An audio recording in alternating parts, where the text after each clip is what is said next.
It's time once again for the Overcoming Mediocrity podcast, where we sit down with today's top influencers and entrepreneurs on the rise as they share empowering stories and ninja tips to become the fuel that ignites a positive change in your life and the lives of others. Our guests don't simply coast through life. They don't let difficult situations stop them. They set big goals, keep their eyes on the prize, and they're joining us today to share insider secrets you can use right now to step into your power and live your purpose. Now here's your host, Christy Ruffino.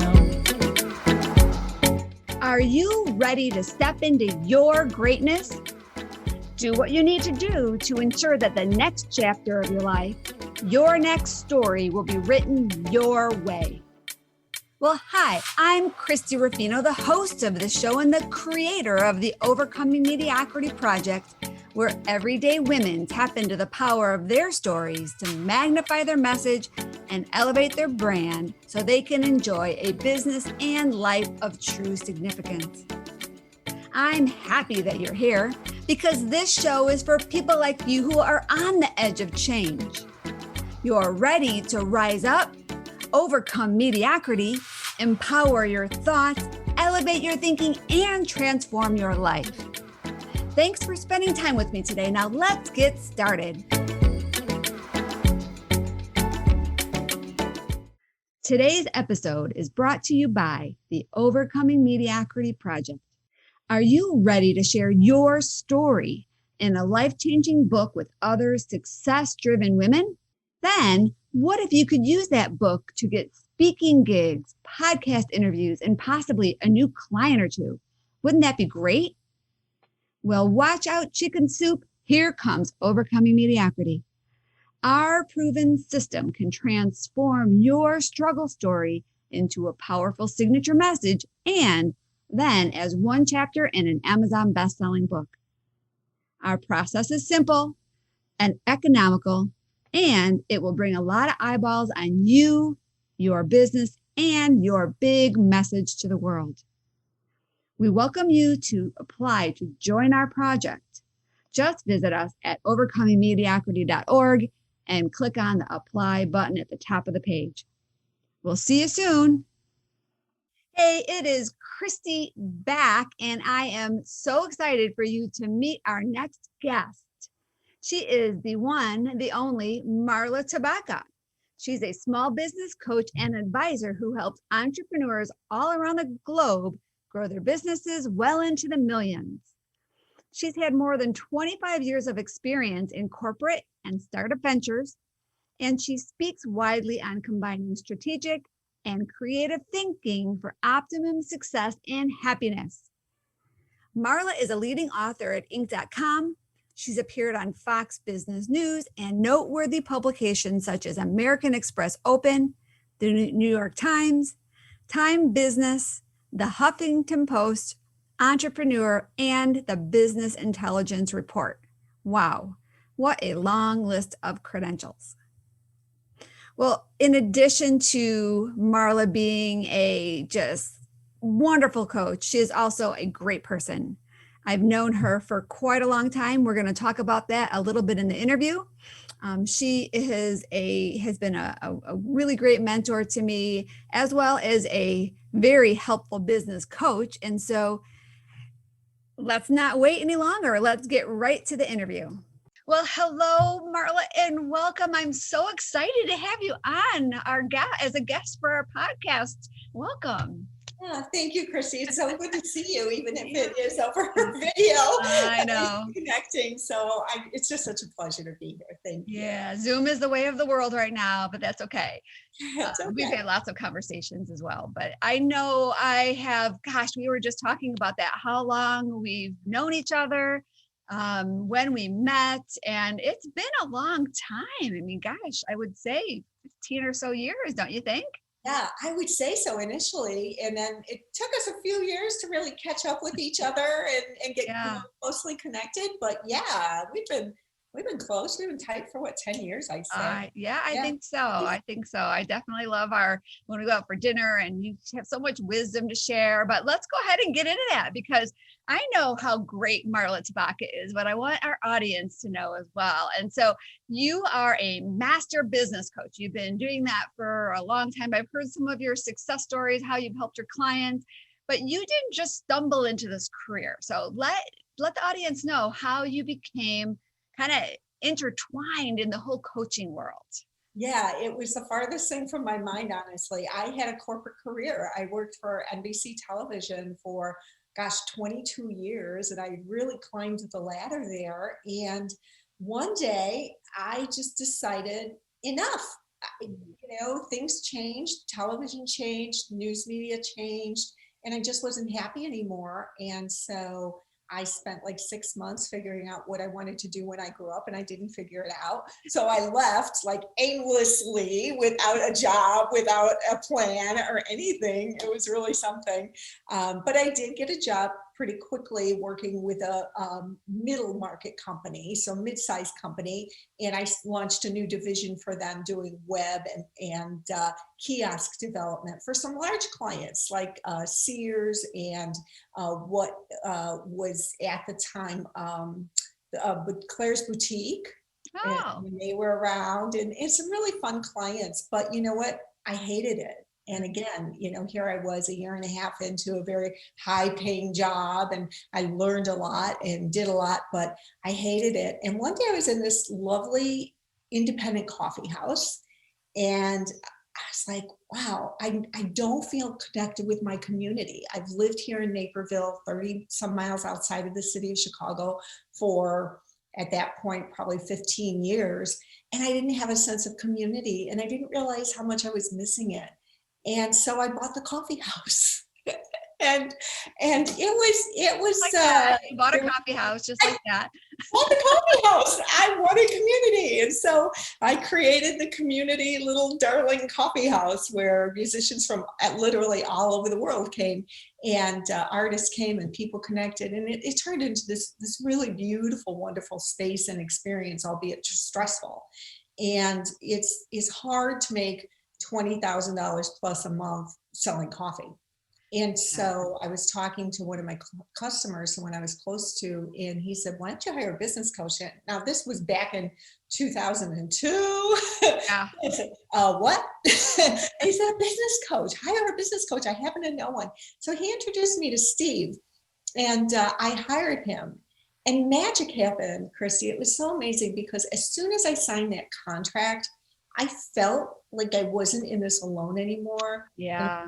Someone else vested in my success. And you know that feeling where you're so alone. And it changed my world. But Steve, as amazing as he was missing one element. And he didn't really know how to support me emotionally. And you know what stress does to us and how difficult it makes our waking hours and our lack of sleeping hours. And he couldn't support me. And so I said to him, I think I want to become a coach, but I want to do something different than what you do. And I told him, people need the mindset and the emotional support too. And he said, I couldn't agree more. And you'd make an amazing coach. And so I'd like to mentor you. And so he did. Long story short, I sold the coffee house. And I went to school, and he mentored me through school, sent me pro bono clients, and did all that great stuff for me. I'll never forget that. And I started coaching, at the time I was coaching female entrepreneurs only. And my practice took off very well. And I've been doing it for, I'm in my 17th, going on my 18th year of full-time coaching. Wow. So you actually started coaching just right around the same year that I started the Dynamic Professional Women's Network. I didn't realize that the timeline was so similar. Yeah. Wow. And I recall seeing, I think you were advertising in a newspaper or something like that back then. And I recall seeing that when I had my coffee house. Oh, wow. Yeah. Wow. Yeah. Okay. Oh, that was. Huh. All right. Well, fast forward to today, and you are still in the coaching world. And I know you have a lot of different modalities that you use to help your clients, because you're right.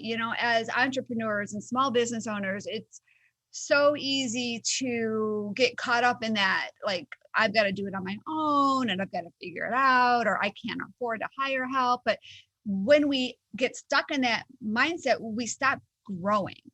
And we don't just need like the logistical steps, but the emotional support is really, really just as important, if not even more important. And so I know when I was reading your bio, you had a little snippet about the endless chatter that goes through our mind. And how true is that?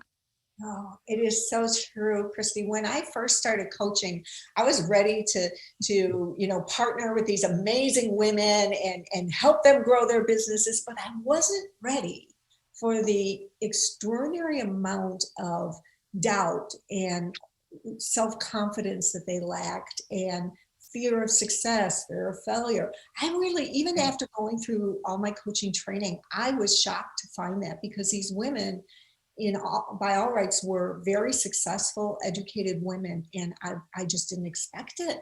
And so that's when I decided, really within my first year, 6 months of coaching, I decided that I really wanted to specialize in mindset before most people even knew what the word was, and boy, yeah, I have a lot of stories, and you've heard so many of them where, women had these amazing businesses and just weren't scaling. And so I went out looking for a tool that would help me to help them. And one of the modalities I use in my business is called the emotional freedom techniques, or EFT tapping. And it's very, very powerful in helping us shift from our inner reality and the negative beliefs that keep us and hold us back, to setting into the logical beliefs and saying, you know what, that's not true. That's not true at all. We can separate from that. So it's been very, very powerful. And yeah, it's been a wonderful journey seeing the transformation of my clients. Yeah. Yeah. Honestly, because you can have all of the knowledge in the world and even the experience to be able to accomplish something. And as a business owner, we can be our own worst enemy, right? Because if we're not equipped and we see an object or a goal that we want to achieve, but then there's something that's like telling us we can't do it, or creating a problem in our brain, we will honestly almost sabotage our own success. We'll do things that will allow us to either fail or not proceed. Yeah, absolutely. And it's subconscious. Most of us right know when we're self-sabotaging, right? Yeah. And we've got a couple of things going on there, Christy. One of the things is that when we have a negative experience in our life, I just hung up from working with a client who had a business partner 10 years ago who was constantly telling her to quiet down, to shut up, to stop, taking over the conversation, telling her she was wrong. And so what happens is we actually have neural pathways. Our nervous system actually ingrains that into itself.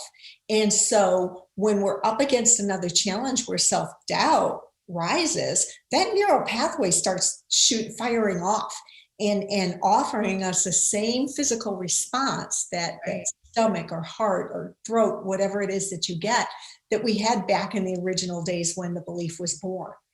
And then the other thing that we have going against us is, and a lot of people don't know that, is the brain is predisposed to negative thinking. So it's the way we're built. And one of the reasons for that, Christy, is because when you think about it, when we've got a problem going on, our brain is engaged very deeply. We want to solve, we want to troubleshoot, we want to, kind of blow the problem out of proportion. There's so many different ways we could go with it. But when things are going well, you have your gratitude, your joy, and your experiences, but not a lot to dwell on, not a lot to engage with, right? And so the brain is predisposed to going to where it's going to get the greatest engagement out of us. That is so funny, because I've always said for years, if I am not busy, I will create problems. Yeah. When life is going good, it's like, okay, I should be okay with that goodness or with that just space, but then I've got to go create something. So I've learned to now take that empty space and do something productive, like do a craft project or do something that is engaging my brain. So I didn't realize that there was an actual physical reason why that's happening. Yeah, and you found your own way around it. That's the perfect suggestions. Take that away, folks, because that is exactly what you need to do, is find some way to occupy the brain that's healthy. Yeah. Well, for years I didn't do it the right way. I created a lot of problems in my life by taking the empty space and creating some sort of problem. Yep, exactly. Yeah. Exactly. Oh boy. That's so true. All right. Well, so I know you have some great information to share and really dive into your methodology, but hang on, if you will, for a moment, Marla, and we will be right back. Anyone can network. Yes, anyone can meet people and collect business cards. However, not everyone knows how to network in a way that will provide them with a regular supply of new and repeat business. Treasured Tribes is more than just another networking book. This revolutionary book will show you how to adapt different strategies with your networking efforts that will get you better results than ever before. To grab your copy, visit www.treasuredtribes.com. All right, well, welcome back. So you have, over the years, created a great system to work with your clients. And I know recently you kind of came up with like a whole new, fun, catchy name for that system. Well, we're laughing. I wonder how that happened. Because I have you, my friend, to thank. I'll never forget that conversation. And I tell this story because it's just so much fun. When you were asking me, you were kind of coaching me, and you were saying, Marla, what is it? Why do you do what you do? Why are you so passionate about it? What is it? And my response was something akin to, small business is the heartbeat of our economy. And when small business owners don't believe in themselves and don't trust themselves and don't have the confidence to build what they can build, it just breaks my heart. And I have no greater joy than to help them get rid of those BS recordings in their head, right? Those voices that tell us things that aren't true, that stop them from succeeding. And I said, they have to shift their thoughts and not engage in the BS. And you said, bullshifting. So it's bullshift.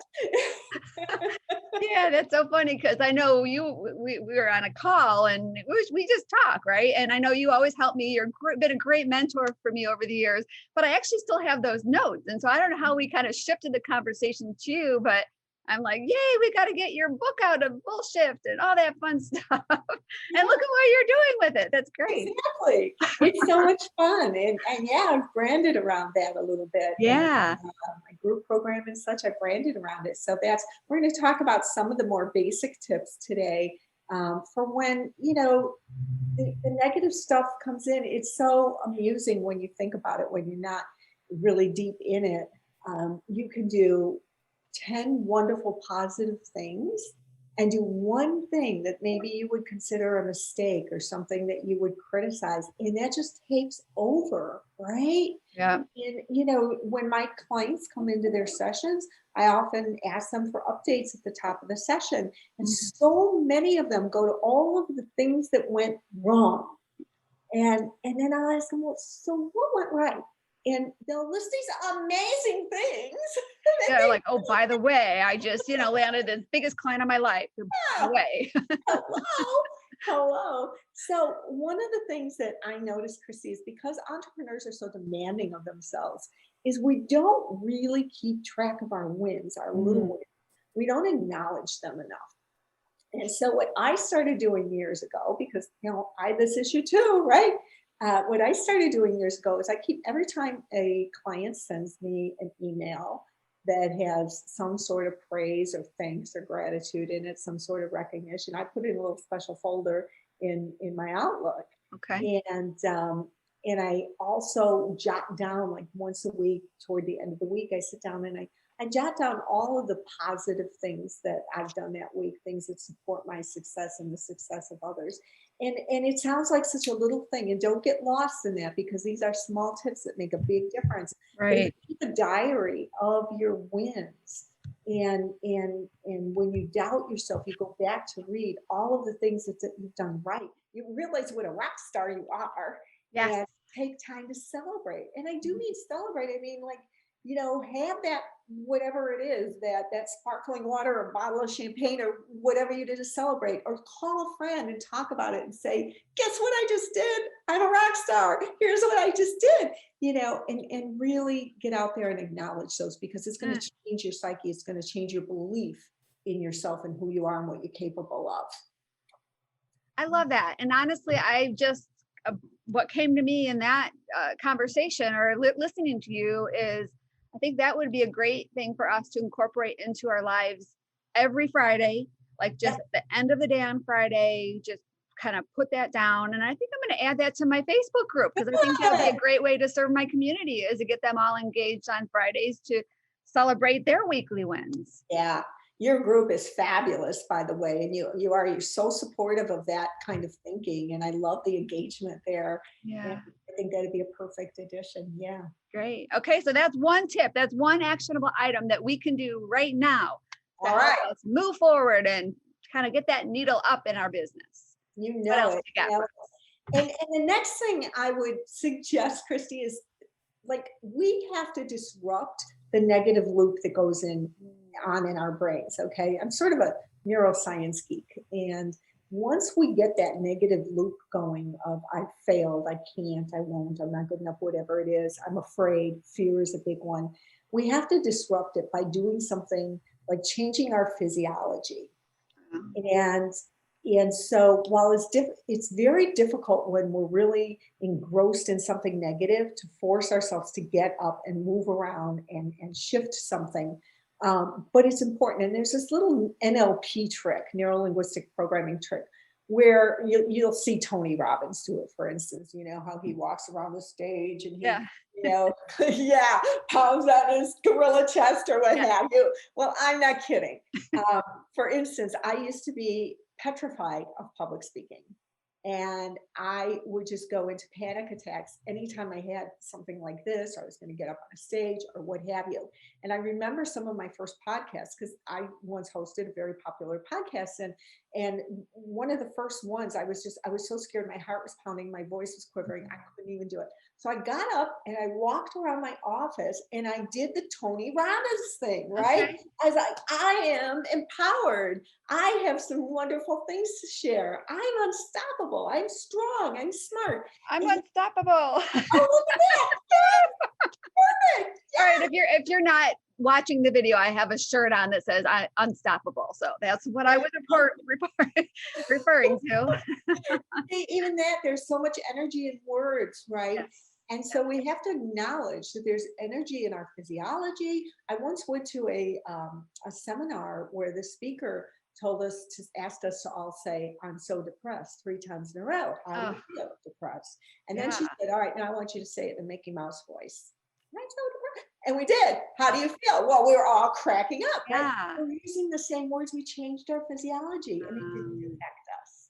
So that's what I'm asking you to do, is stand up, go garden, go take a run, go do whatever, walk around the room, pounding your chest and singing Tarzan tunes, you know, whatever it is, but disrupt that negative loop and you will feel so much better. Okay. All right. I love that. So can you think of a funny tactic or move that one of your clients does? Like, just give us a couple more examples of different things we can do to kind of disrupt that loop. Yeah. So something one of my clients did. Well, I can tell you what I do. I mean, all my clients take me up on this, but one of the littlest things I do, like, I can have the tendency to wake up in the morning and I can feel a little bit nervous sometimes, like what's ahead, what's coming on along in my day. And so I smile. So one of the first things I do in the morning is I lay in bed like an idiot, smiling to myself ear to ear. And your body believes it. And your body responds to it. And so something as simple as that, it doesn't have to be brain surgery, although it kind of is like virtual brain surgery, because you're changing, you know, what's going on in your mind. Yeah. So just getting up. I love to walk in the mornings. It starts my day off. I used to go to the forest preserve and talk to myself as though I was talking to an audience. Okay. Speaking. All right. And I'll tell you, by the time I walked out of that woods, I'd convinced my own self of my stuff. And I felt really empowered. It was great. Wow. Yeah. So as you were sharing that, a story came to my mind, and I don't want to take a lot of time on this, but one of my authors, one of the clients in our current Overcoming Mediocrity, Unstoppable Woman book, she was at age 20, in her 20s, diagnosed with a very late stage breast cancer. And they did not give her a lot of hope. And because she realized that, or she thought at that time that she only had so much time left, she went to Disney World. And she was surrounded by joy and happiness. And she has had a miraculous recovery. This is years later, and she's like healthy and live, and a runner, and she's an amazing person. But getting out of that negative space and going someplace that was just the zone of happiness for her made the life and death difference. And so that's wow, so powerful. It does. And we hear stories like that all the time where people are ill, and really the mindset that you have that can bring you back to health or not. Yeah. And if we sit there and feel sorry for ourselves, oh, I'm so sick, we're going to stay sick. Yeah. And so, yes, I love that. Let's disrupt the loop, do something that get us like in a positive flow, and that will help empower us. All right. So we've got 2 great strategies. Easy. Do you have any more? Yeah, I got a couple more for today. Right. A truckload of them. All right. Well, I think we have time for 1, maybe 2 more. Okay. Well, I'm going to combine the next 2 then, make it into perfect. One, okay. We've got to kick the catastrophic thinking to the curb by facing worst case scenario head on. And, okay. Yeah. And by separating reality, the negativity from the truth, from our reality. So a lot of times our minds just kind of travel down this path of destruction, and all these terrible things are going to happen, and you speak these things out loud, and if this happens and that's happened and this is and it's important to sit down and to really think of each of those individual thoughts and ask yourself how true they are, and to say it out loud. Okay. The brain needs to separate itself from the problem in order to solve it effectively. So when you write things down, or you draw pictures, or even speak out loud, the brain can step back and assimilate and give you feedback that can be very, very helpful. So when we keep it inside, we keep just letting it mount. That's the brain's natural inclination, is to just let it mount. So ask yourself, if I lose this client, my whole company is going to go down the tubes, and I won't be able to pay my employees, and I'll have to close my doors. Okay. Right. Is it really true? The answer is usually no. Okay. Because there's another course of action you can take, because it's not as dire as your brain wants you to believe, or for any number of reasons.